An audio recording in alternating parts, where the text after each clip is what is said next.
زما عزتمندو مسلمانانو ورونو،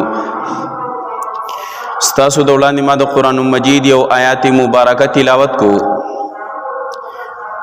دغه آیات مبارکه کې الله جل شانه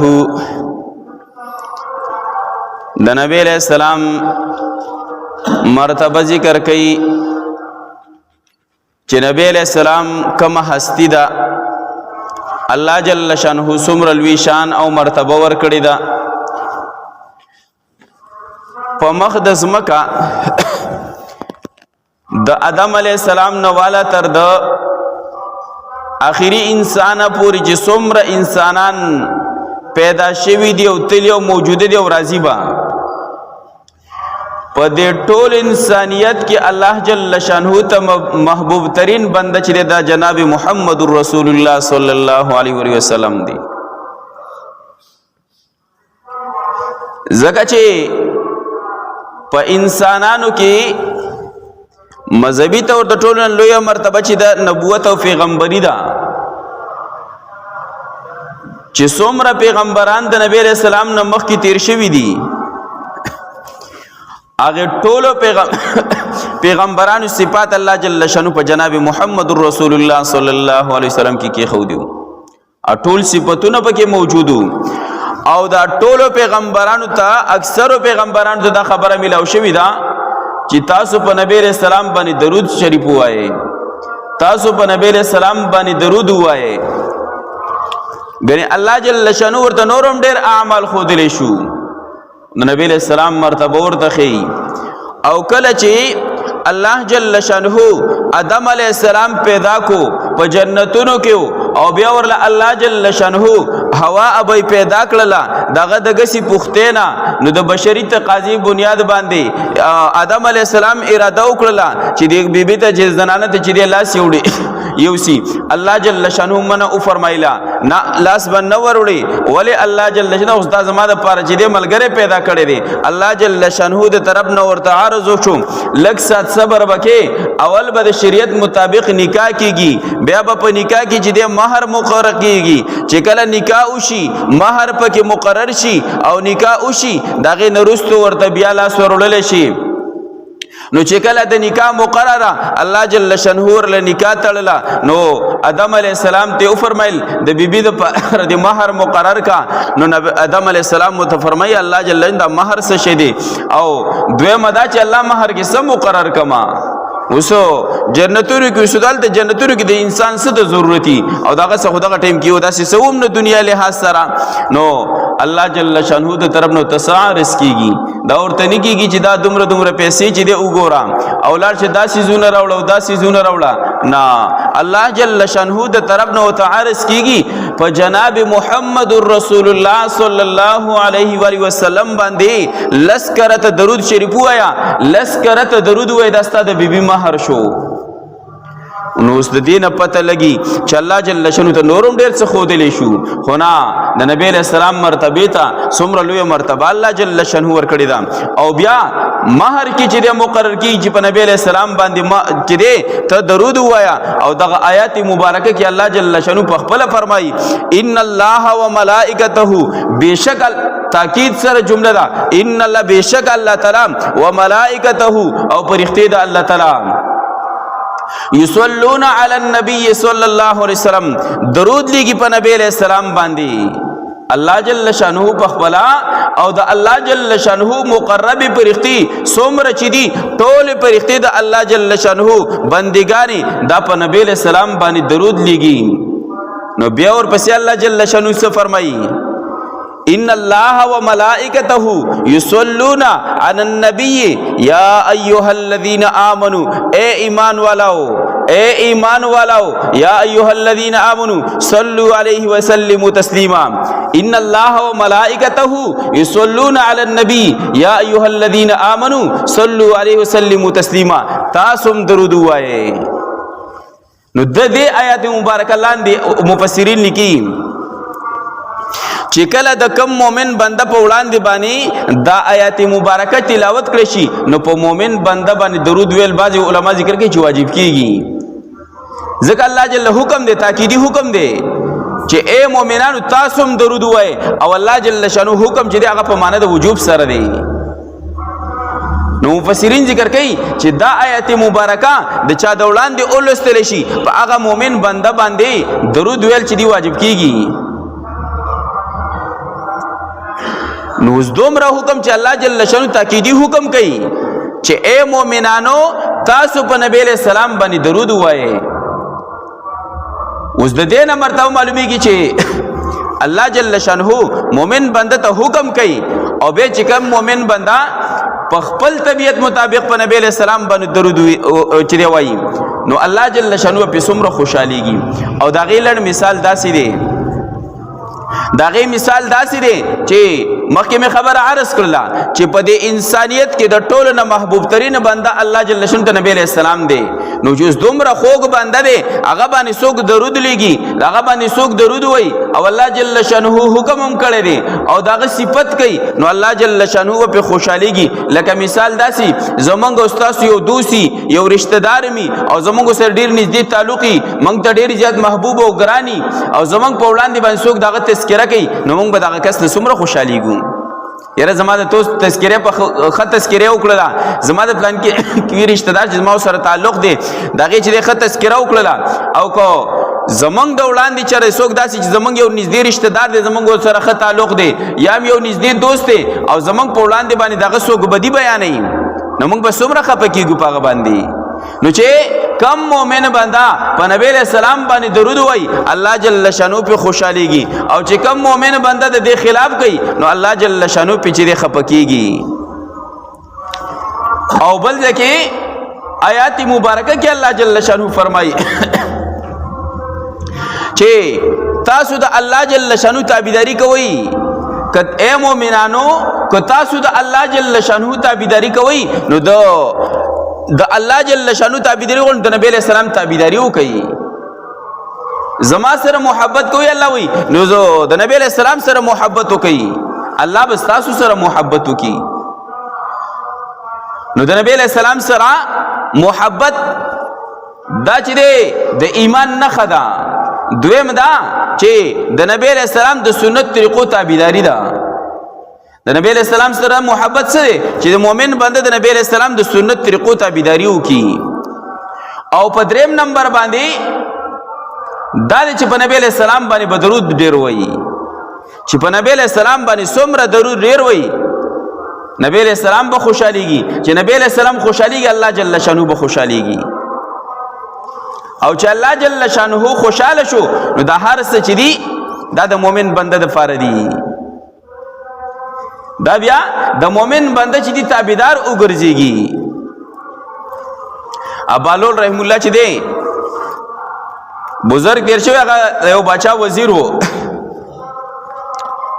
نو باچاو سره ډیر زیات محبت کاو او دا خو حدیث کې راځي چې کم یو بنده د الله خوشي نو پرختو ته وی اعلانو کې فطرتن الله د انسانانو په دې زړونو کې محبت ورواچي چې محبت ور سره وکي. نو بالو رحم الله سره باچا چې د محبت په نورو وزرا چې کم دی غوي په تنس کا غوي په دې خپه کېدل حسد به ور سره کوي. یره دا باچا د دې وزیر سره چې ډیر محبت کوي او د نورو سره چې دومره محبت نه کوي دومره خیال نه ساتي نو هغه کې خو خيارتیا وا ویل دي کې خو خيارتیا هغه نور وته د جدا خو ډیر قمقل دته د سره محبت کې ساده سړی دی بالکل عاجزانه خو به کو ساده مزاج او نور وزراوي دا خو ساده سړی دی او ته د سره محبت کې خو القمقل دی. ګوره وزیر د وزارت سره داسې چې دی دومره عاجزي کوي. نو بادشاہ ویل امتحان به وکړو پته به ولګي چې څوک خيار دی څوک قمقل دی بیوقوف دی. نو ټول وزیران راجم کړل داسي ټول وزیران راجم کړل او چې کله ټول موجود شنو دی بادشاہ ورته خطاب کو به تو فرمایل تاسو زما وزرای تاسو زما ډیر خدمت کو تاسو ډیر جات خوشاله ما نو دغه خوشاله اظهار زدا سې کوما چې ما د ټولو خزانو دروازې کوله وکړې دي بس تاسو ته اختیار دی چې کوم خزانه ل ورځي او د چا څخه خو خزان ل دیوړي کده چا سره خو خسر دیوړي کده چا سپینزر خو سپینزر دیوړي کده چا چې نقد خو نقد دیوړي او کده چا نور څخه خو هغه دیوړي. او ټیم مې ولا ورکو چې لکه دومره ټیم دی تاسو ته دغه اختیار میلاو شي چې څومره خزانه مې وړل او څومره سم ځان لوي وړل دغه نه پس به چې دی پابندي وې صحیح ده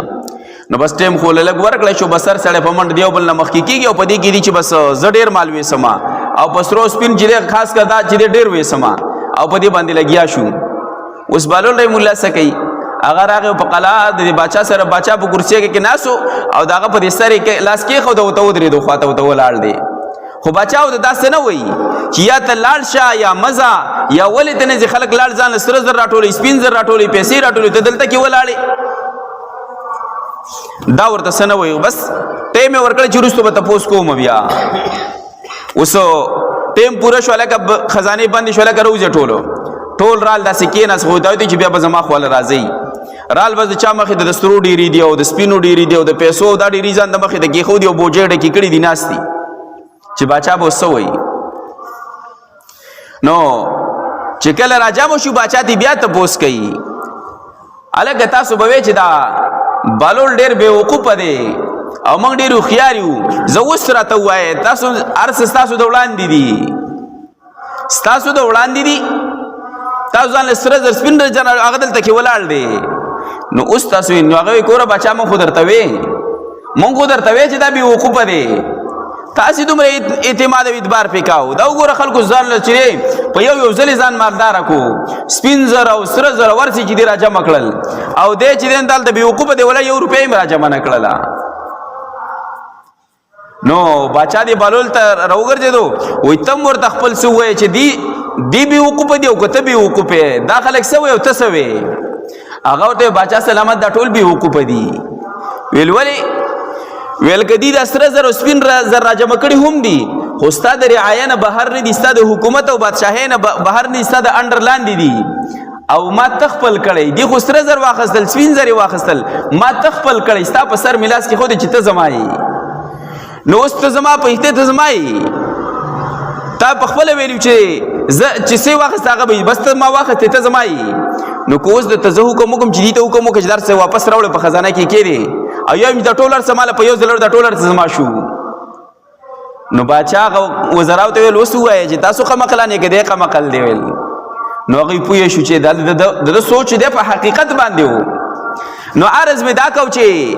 څوک د الله شي نو الله وایي زه د هغه شم بیا زه بیا د هغه سره محبت کوم د هر څه بیا زما یي د هر څه بیا د مؤمن تابعدار شي نو الله جل شانه پرښتو ته فرمایي د دې بنده سره زه محبت کوم تاسو ور سره محبت وکړئ نو بندگان ور سره محبت کوي نو آیات مبارکه کې الله جل فرمایي که تاسو زما سره محبت کول غواړئ د نبی علیہ السلام تابعداري وکړئ د نبی علیہ السلام تابعداري وکړئ هغه در سره محبت کوي زه به در سره محبت کوم نو چې الله ور سره محبت شروع کړي د الله د هغه شي نو د هر څه به د تابع شي او نبی علیہ السلام کما هستی دا مومن بنده به ولې دغه د سنتو تابعداري نه کوي مومن بنده به په دغه پاک پیغمبر باندې ولې درود نه وایي دومره احادیث مبارکو کې راغلي دي چې کم بنده درود نه وایي دا ډېر بدبخته بنده دی دا ډېر بدبخته مومن بنده دی چې درود نه وایي درود چې بیا د درود مخالفت کوي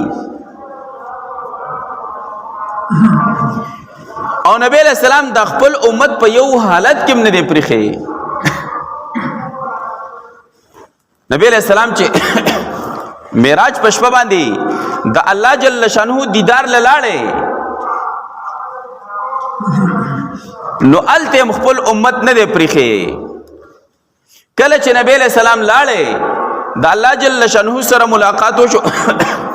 الله جل شانه ته پوښ کوي زما محبوب یو دوست چې د دوست ملاقات لذي نو څه ګفټ او تحفه وړي ما ته دې سره وړي دي تحفه دې سره وړي ده وی الله دا سیسیز مې راوړی دی چې ستا سره نشته دی نو الله جل شانو ته فرمایي زما محبوب دا سیسی دی چې زما سره نشته دی نبی علیہ السلام ته فرمایي زما ربا عاجزي مې راوړې ده التحیۃ لله والصلوات بل خوبین او عجزین عبادتی عبادتونه زبانی عبادتونه بدنی عبادتونه الله د استاد پر الله عجزی میره وړي دا بزا عاجز بندې ما الله عجزی میره وړي دا عبادت او بندگی ستا کوم بنده چې د چا عبادت کې هغه ته عاجزی هغه ته مخ ځان عاجز ظاهري ښکارا کوي نو زه عاجزی میره وړي دا الله او الله د پاکي چې څومره صفاتونه دي الله ټول ستا د پاره دي نو الله جل شانه د نبی علیہ السلام نه په دې خبره باندې عجزه باندې الله خو علیم بذات صدور دی خو صرف اظهار محبت کول دلتا لکه بعض ټیم کې یو چا د سو خبرو یو دوست رشتہ دار خبر کی الکه مړ چې په خپل خلونی دا ډېر مزه وکي ډېر خون به وکي نو الله جل شانه دا خبره استلا چې دا د عاجزه لپستو وی دلته کې چې الله عجزي مې راوړی دا نو زه په دې نورم خوشاله شمه نو چې کله الله جل شانه د محبت اظهار وکړو نبی علیہ السلام خو خپل د محبت اظهار وکړو الله عجزي مې راوړی دستا وړاندې نو الله جل شانه د محبت اظهار کوي نو الله جل شانه ته څه فرمایي السلام علیکا ایها النبی ورحمت الله وبرکاته زما محبوب تا ما ته جزیره وړی دا نو زه درته دا ویم چې زما د طرف نه پتا باندې رحمتونه دي پتا باندې خیرونه او برکتونه دي او پتا باندې سلامتی زما د طرف نه سلام دی پتا باندې نو نبی علیہ السلام دغه ټیم کې هم دا امت داسې پرې نه خودو چې الله په ما خو رحمتونم شو الله په ما خو برکتونم شو الله په ما خو سلامتیام شولي زما د امت بس کوي زما د امت به الله داسې پرې دي دا رحمتونه او برکتونه او دا سلامونه او دا خوشاله نه به الله صرف زما د پاره نو الله جل شانه د طرف د نبی علیہ السلام ته فرمایي الله د رحمت او علی عباد الله الصالحین الله کمستانی کان بندگان دي الله زما امت کی کم نیکان بندگان دي زما سره محبت کوي زما چې سنت طریقو تابعداري کوي الله په دغم د رحمتونو او برکتونو او سلامتونو الله ولېګا اوس دغه ټیم کې الله جل نبی علیہ السلام خپل امت چې دی هغه ځان له نه دی پرېښی هغه منقبتونه هغه رحمتونه هغه برکتونه ورته میلاو شو خو نبی علیہ السلام ځان د پاره دا نه قبلې د امت د پاره قبلې او نن امت د نبی علیہ السلام په سنتو پورې خنداګانې کوي په نبی علیہ السلام باندې سنت درود شریف چې دی نشي ویلې په درود ورته ځان بدی ښکاري او بل کم چې اوګه د حدیث ته جبرئیل علیہ السلام راغی نبی علیہ السلام دغه رنګ منبر ته خطو جبرئیل علیہ السلام درې به دعاګانې کړې دي او نبی علیہ السلام په درې واړو باندې امین ویلې مختصرا اوګه د حدیث ته مختصرا دا چې په دغه کې یو دا هم دی چې نبی علیہ السلام یو په وړه باندې قدم اوچت کو نو وی فرمایل امین ورسته صحابه کرام ته پوس کړي جبرئیل علیہ السلام راغلو او وی فرمایل هلاک دي شي هغه کس چې د چا د وړاندې ستا نوم مبارک واخیستی شي او درود ونه وایي د نبی علیہ السلام نوم مبارک واخیستلی شي او درود ونه وایي جبریل علیہ السلام وی دا کس دی هلاک شي نبی علیہ السلام پی آمین وی او زم ویم چې هلاک دی شي څومره سخت خیری دی او بل حدیث مبارک کی راځي چې کم مومن بندا درود نه وایي نبی علیہ السلام باندې درود شریف نه وایي یو روایت کې نبی علیہ السلام ته ډېر بخیل کس دا ډېر بخیل کس دی شوم کس دی په یو روایت کې ته بے وفا ویلې دا ډېر بے وفا کس دی بے وفای ورته ویلې چې څوک په ما باندې نبی علیہ السلام فرمایي ما باندې درود نه وایي دا بے وفا دی د زما سره وفا ونه کړله زما سره محبت ونه کو کم مومن بندا په نبی علیہ السلام درود شریف نه وای نبی علیہ السلام دا ډیر بخیل کس دی شوم پړق دی چې نور لاسه کې چې درود هم نشي ویلې په ما باندې په دومره محبوب پیغمبر باندې چې په یو حالت کې خپل امت نه دی پرېښی چې کم د دعا د قبلېدو ځای راغلی د خپل امت چې دی چغې ویستلې ده که کم د الله جل شانو خاص ټیم راغلی دی دغه مخکې واقع ذکر شو د الله جل شانو راز لتلی دی په هغه ټیم کې هم د امت سوال کوي د ځنکدن څومره سختۍ دي چې نبی علیہ السلام فرمایي چې د ځنکدن الله د ځنکدن ډېرې زیاتې سختۍ دي ډېرې زیاتې سختۍ دي دغه سختو باوجود په دغه ټیم کې نبی علیہ السلام د امتی آواز کې امت کوي او چې کله د قیامت ورځ شي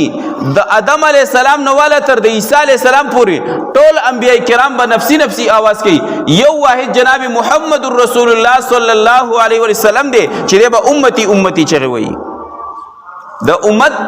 आवाज به لګي الله جل شانو ته به سجده لګي او امت نن په کم خوا روان دي امت نن په کم خوا باندې روان دي د خپل پیغمبر په سنت طریقو ورته ځان بدی ښکاري د خپل پیغمبر باندې درود ویلو باندې ورته ځان چې ستړی ښکاري چې زبل اوس کې رب په نبی علیہ السلام به درود ویما دا زما واست محبت دی د نبی علیہ السلام سره اسی خو په خله باندې موږ ځان تاری او سره عاشق رسول وایو عاشق رسول ځان ته اری او سره چې زه خو عاشق رسول ما زما خو د نبی علیہ السلام سره محبت دی د محبت به په دغه ټیم کې لګي چې زه د نبی علیہ السلام امتی ما زما د نبی علیہ السلام سره محبت دی نو زه به په خپل ګریوان کې سوچ وکم په خپل بدن باندې به سوچ وکم چې ماته د نبی علیہ السلام په سنت طریقې زما په دې بدن کې څومره دي او چې څومره دي په دې باندې زه خوشالېږم څومره او زما په دې بدن کې د نبی علیہ السلام سنت طریقې نشته په هغه باندې زه خفه کېږم څومره دا د محبت نه چې ما ته دا سوچ وکړو په زړه کې او بیا د ما ته په خپل زړه کې سوچ وکړو چې دغه پیغمبر چې په یو موقع باندې زنیم پرخه د دعا مقرغلی زیات کړي ما د دعا د قبل دو مقرغلی زیات کړي ما د الله جل شانو دیدار لته زیات کړي ما اوس زه په خپل زړه کې سوچ زه په خپل پیغمبر باندې پورس کې سو بیره درود شریف ما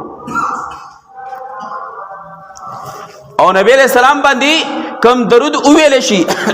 حدیث مبارک کی راضی نبی علیہ السلام فرمای صحابه کرامو ته زما د وفات نه وروسته راځي ما ته درود شریف وایي زما خواته صحابه کرام فرمای د الله رسوله تاسو خو به وفات شوی تاسو خو به خاوري شوی نو د درود چې څه پیدا ده بیا نبی علیہ السلام ورته یو خبره دا وکړه چې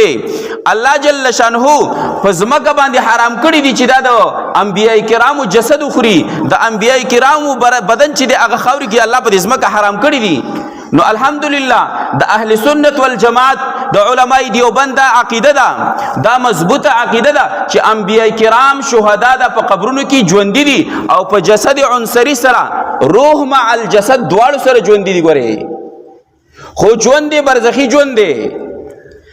د جسد عنصری سره روح مع الجسد سره ژوند دي کو څوک د دین انکار کوي په ایمان کې چې نقصان دی قرآن په گواه دی قرآن کې الله جل شانو فرمایي چې کم کسان په د الله په لار کې شهید شي الله وي دته شهید دته چې مړ موي ژوند دی ورته وایا الله وي مړ ورته موي معنی کوي دی حکم یې کړي مړ ورته مویا نو موږ ورته بیا شهید وایو نو شهید ور سره مناسب دی خو مړ ورته الله وي مویا عام مړ نه دی دا او سورورم سپاره سورۃ النساء کې الله فرمایي چې مړ مرته مویا ولاهم يرزقون دي رزق ورکړي کیږي نو چې یو سړی ته الله یو حکم کوي چې مړ ورته مویا ژوند دی ورته وایا دویم حکم کوي چې دې ته رزق ورکوما نو دا رزق چې خوري دا چې دا مړی خوري دا ژوند دی خوري نو چې یو شهید ته دا مرتبه ملاویږي هغه ته دا مرتبه د دینه ملي چې د نبی له سلام په یو طریقه باندې عمل کړی دی نو د انبیای کرامو درجه صلی زر کروڑها چند د یو مؤمن بندنه اوچته ده نو هغه چې مؤمن یو امتی دی ویل کېږي چې دته مړی مویا نو پیغمبر ته څنګه مړی وي د دنیا نه دا غوي صرف انتقال شوی دی صرف انتقال شوی منتقل شوی دی بلی دنیا ته برزخی ژوند ته منتقل شوی نور انبیای کرام شهدا د اولیاء الله د په قبرونو کې ژوند دي الله زور رزق ورکوما نو نبی علیہ السلام صحابه کرامو ته فرمای تاسو راځي ماته درود شریف وایي او ته وی فرمایل درود ما ته را رسی، درود ما ته را رسی که کم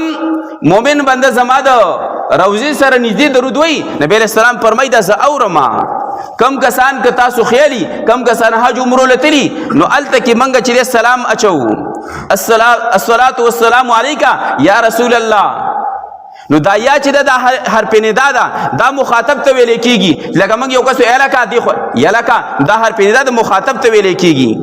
نو نبی علیہ السلام دغلته موجود دی، نو زکه د هغه ژوندی له پسره په حرف ندا سره او ته خطاب کیږي چې یا ایو الصلاة والسلام علیک یا رسول الله. کدلته سو کوئی نو دا مناسب نه دی، د روزي مبارک سره سره وای. نو نبی علیہ السلام فرمایي دا ز اورم او دل ز جوابم د سلام ورکوم. نبی علیہ السلام وی زور له جواب ورکوم، او چې څومره مؤمنان بندگان تلی الته نو هغه دغه سلامونه کړی دي. او بیا نبی علیہ السلام فرمایي په دې مقدس مکه پرختی دي، هغه پرختو ته سیاحین پرختی ویل کیږي. دا سره دې لپاره دي چې کمزه کې دا په ما باندې درود ویل شي، هغه مو پرختی چې دغه درود د ځان سره چې روان غړي او مال را رسي چې دې امتی در باندې نن دومره پیری درود ویل دي. او خاص کر نبی رسول الله فرمایي د ګل او د جمعې په ورځ باندې خصوصیت سره ماته دغه چې د درود پیش کیږي، خاص کر د جمعې په ورځ یا پشپا یا د ګل په ورځ باندې کم درود ویل شي، نو دا نبی رسول الله فرمایي ماته پیش کیږي. نو بعضی خلک په یو غفلت کې پراته دي، بس خلک ورته یو خبره واچي، نه تحقیق شته دی نه تپوس شته دی نه دلیل شته دی، او لګي به پروپاګاندا به کوي. الکه بدعت د سره د بدعت نوم دی اورېدل، د بدعت نه خبري ته خو بدعت وي، خو په خپل چې د گمراهۍ کې لګي، په خپل چې د عقیدی بنیاد دی نشته دی، په آباده کې اصل چیز بنیاد دی، بنیاد دی نشته دی، د عقیدی بنیاد دی نشته دی، په گمراهۍ کې د په غلط لار رواني. الله وی داسې خلک چې کوم گمراهان دي په خپل هم گمراه دي، نور خلک هم د ځان سره گمراه کړل، په خپل هم د گمراهۍ په لار روان دي، نور هم د ځان سره الله وی گمراه کړل، په خپل هم په غلط لار روان دي، نور هم په غلطه باندې روان کړل. منګه دلته کې درود شریف وایو د جمعې په شپه، زور نه نشته کو څوک کینی د نبی له سلام سره محبتي کې دي ورته چا پزړه کې چې ده محبتي درود سپارس خو نه دی، ځان له اجر ثواب نه ځان محروم کوي دیوزي. مونږ چا کې پړې نه دی چولې، خو چې څوک ورته بدعت وای دغه کس گمراه دی. او دلایل د اجتماعي ذکر چې مؤمنان بندگان په شریک را جمع شي او درود شریف وي، د قران د آیاتونو هم ثابت ده، د احادیث مبارکونو هم ثابت ده. او درود شریف باندې یا د کجورو او ډکو باندې درود شریف ول اجتماعي تور یا انفرادي تور دی باندې د صحابه کرامو د دنیا چې افعال نقل دي او سره نبی له سلام ورسره لیدلي خو نه پی نه د کړی. کله چا بیا هم صرف د وخت د مختصر والی د وجنه به صرف احادیث ذکر کم، او کو بیا د چا هم چې سوالو راځي په کتاب کې مرتبه دلایل وخم چې دا کتاب دی د احادیثو او په دې کې دا راغلي دي. نبی علیہ السلام یو صحابي فرمایي، نبی علیہ السلام د یو صحابي زنانه خواله ورغه دا غي سره د کجورو سلور زره اډو کې ور سره وو، تعداد هم ذکر کړی دی 4000 اډو کې ور سره او هغه زنانه چې د هغه په ذکر کاو، درود شریف هم ذکر دی، سبحان الله هم ذکر دی، الحمدلله دا ټول ذکرونه دي. درود شریف شو نو د درود شریف تخصیص نشته دی، په زرګونو درودونه دي چې کم مؤمن بندا کم درود شریف ویل شي ته اختیار شته دی، خو موږ دلته چې کم درود شوي سره د اختصار د وجې نه مختصر دی او الله جل شریف اجر ثواب یو شان ورکي. نو چې ډیر ویل شي نو هغه زنانه چې دا هغه دغه کجورو اډو کو باندې چې هغه باندې ذکر کاو، نبی علیہ السلام تو فرمایل دی باندې سکه وي د الله رسول په دی باندې ذکر کوما. نو نبی علیہ السلام ته داسې کلمات وې دا کلمات وې لکه د دې کجورو د اډو کو نه پیونه کړلا، د کجورو د اډو کو نه پیونه کړلا، صرف ورته الفاظ بدل کړه، کلمات ورته وې ک کلمات د چا بکارو هغه صرف اوس یادول نه شي، خو صرف دومره دا چې کو هغه الفاظ ورته کو دا وینو بهتره بډې رہی که په دغه باندې وي په کجورو ډکو که داسې وي پیدا به ډېره درکي.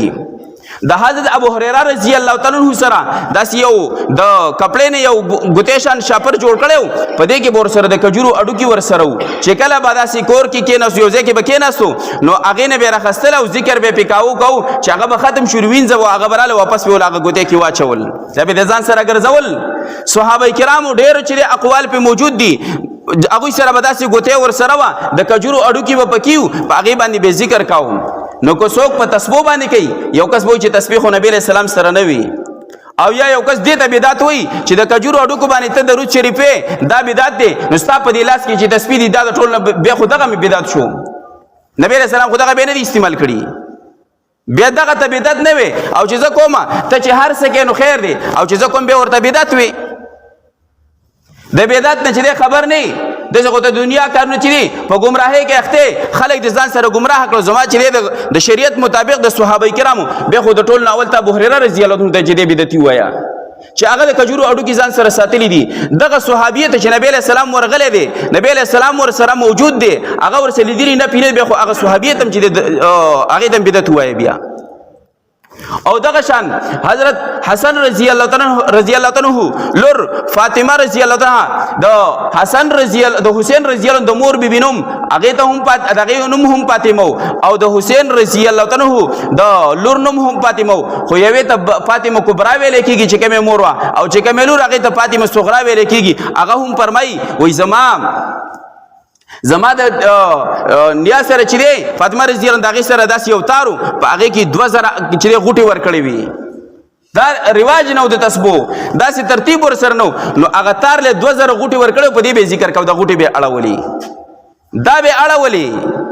دا ور سره د ابو هريره رضی الله عنه نو سه بل روایت نقل کړي او فرمایي چې زما د نکاح ابو هريره رضی الله عنه سره یو تار په هغه کې غوټي اچولې وي داسې غوټي په کې کړې وي نو په هغه باندې به ذکر کاو د ځان سره د احادیث چې کوم کتابونه دي مستدرک دي او ابو داود دي مسلم شریف دي په ټولو د احادیث مبارکه په دغه کې پراته دي لیدل دي دغه نه د احادیث ویم د ځان احادیث نه نه داسې چې دي عام د احادیث کتابونو عام احادیث کتابونو چې حدیث کې راغلي هغه به نه بیان شي کوله خدای کې هم راغلي دي او صوفیای کرام کم چې په تسبیح ذکر کیږي یا د کجورو اډو کو باندې کم ذکر کیږي ته مذکره ویل کیږي یو صحابي دغه شان عمل کاو نبی علیہ السلام تو فرمایل ډیره ښه مذکره ده یعنی مذکره په معنی د یادیدون کې سره یعنی د دې سره سړی ته ذکر رایا شي سړی سره تسبیح ورسې لکه موجوده ده او د کاونټر دی یا تسبیح ورسره یا دغه رنګ دی ذکر ته کینی نو ته یاد شي ورته چې دغه نه د څوک ذکر نه کوي څومره به ذکر کوي کله تسبیح چا سره نه یا کاونټر نه لکه سات به ذکر خو بیا به یری خو چې تسبیح سړی سره ورسې نو مذکره او ته دی وجنه چې دا یادیدون کې دا سړی د ذکر ور یادای سړی ته ذکر ور یادای نو په خپل گمراهان دي او د شریعت مطابق چې کوم عمل دی هغه تبا